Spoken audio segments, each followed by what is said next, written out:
रमेश जी के अकेलापन के दुख ने अब बचपना का रूप लेना शुरू कर दिया था। 5 साल पहले रिटायर होने से पहले उन्होंने बहुत कुछ प्लान करके रखा था, लेकिन उनकी पत्नी सीमा जी पहले ही अपने आगे के प्रवास के लिए निकल गई थी। वो प्रवास जो मौत के बाद शुरू होता है। रमेश जी सीमा जी के बिना अपने आप को बहुत अकेला महसूस करते थे, लेकिन समय के साथ उन्होंने अपना रूटीन बदल दिया था। वो सुबह थोड़ा जल्दी उठने लगे थे, इसलिए नहीं कि उन्हें कोई काम होता था, लेकिन इसलिए क्योंकि उनके बहू और बेटा दोनों ही काम के लिए जाते थे और उन्हें आने में रात को देर हो जाती थी। इसलिए सुबह चाय नाश्ते के दौरान उनके साथ थोड़ी बातचीत हो जाए तो अच्छा रहेगा, यही सोचकर सबसे पहले उठ गया जाया करते थे। लेकिन दोनों के ही पास उनके साथ बोलने के लिए टाइम ही नहीं था। नहीं, नहीं, आप कोई गलतफहमी मत पाल लीजिएगा। ऐसा नहीं था कि वो रमेश जी के साथ अच्छा बर्ताव नहीं करते थे या किसी सीरियल में जैसे दिखाते हैं वैसा बर्ताव करते थे। उन्हें अपने बहू और बेटे से कोई शिकायत नहीं थी। दोनों ही अपने पिता और ससुर से जैसे बर्ताव करना चाहिए वैसा ही करते थे, लेकिन दोनों के ही पास उनके साथ बोलने के लिए टाइम ही नहीं था। लेकिन एक बार रमेश जी कुछ ज्यादा ही जल्दी जाग गए और उन्हें चाय पीने की तलब लगी। उन्होंने किचन में जाकर चाय बनानी चाहिए, लेकिन चाय उबलकर गिर गई और पूरा किचन का प्लेटफॉर्म खराब हो गया। बहू ने ससुर को तो कुछ नहीं कहा, लेकिन उसे गुस्सा जरूर आया था और ये उसकी बॉडी लैंग्वेज से साफ दिखाई पड़ता था। उस दिन तुरंत बेटे ने उनसे कहा कि बाबूजी, हमारा पूरा काम खत्म होने के बाद मैं आपके लिए चाय लेकर आया करूँगा आपके रूम में। एक बार उन्होंने अपने पोते को बस यूं ही कहता, चलो आज मैं तुम्हें स्कूल तक छोड़ देता हूँ, तो वो कहता है कि दादाजी, आपको आने की ज़रूरत नहीं है, मैं अब बड़ा हो गया हूँ। अगर आप मेरे साथ आएंगे तो बाकी बच्चे मेरा मजाक उड़ाएंगे और मुझसे कहेंगे कि अकेले आने में डर लगता है, इसलिए दादाजी को साथ में लेकर आता है। उस दिन से रमेश जी चाहे सुबह कितनी ही जल्दी उठ जाए, वो अपने रूम में ही रहते थे। हॉल में क्या चल रहा है उसका अंदाजा लेने के बाद ही बाहर आते थे। उन्हें पता चल गया था कि वो उनके जीवन का हिस्सा जरूर थे, लेकिन ऐसा हिस्सा जिसे ये लोग अनदेखा करना चाह रहे थे। अब उन्होंने अपना वक्त बिताने के लिए शाम को सैर सपाटे पर निकलना शुरू कर दिया था। उनका रास्ता तय था। वो अपने घर से निकलकर बाजार के 2-3 शोरूम के पास से हर दिन गुजरते थे। इन शोरूम से रखी गाड़ियां के देखकर उन्हें अच्छा लगता था।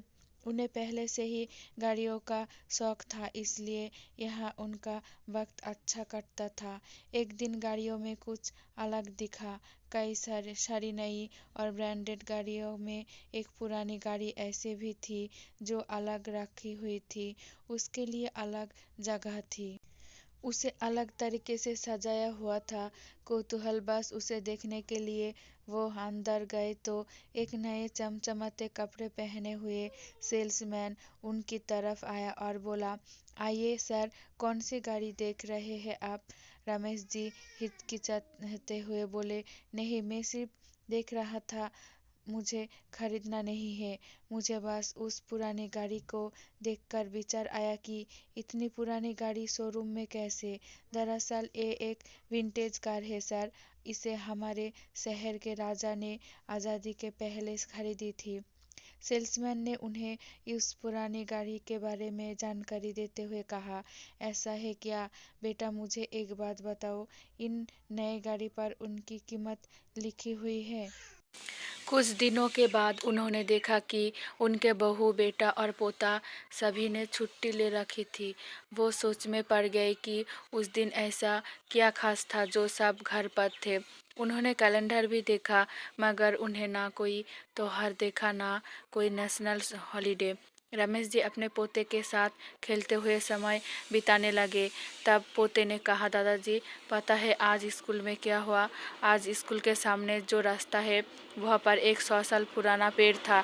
रोड बनाने के लिए उसे तोड़ने वाले थे।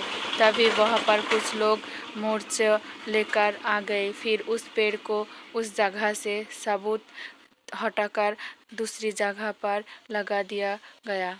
हमारी टीचर ने हमें समझाया कि चाहे वो पेड़ पुराना था लेकिन वो हमें 24 घंटे ऑक्सीजन देता था।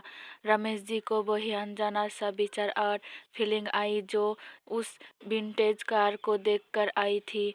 बहू बेटे और पोते ने रमेश जी को सरप्राइज दिया क्योंकि उस दिन उनका बर्थडे था। रमेश जी 80 साल के हो चुके थे। रमेश जी ने कभी भी ये सब एक्सपेक्ट नहीं किया था। उनकी आंखों में आंसू आ गए।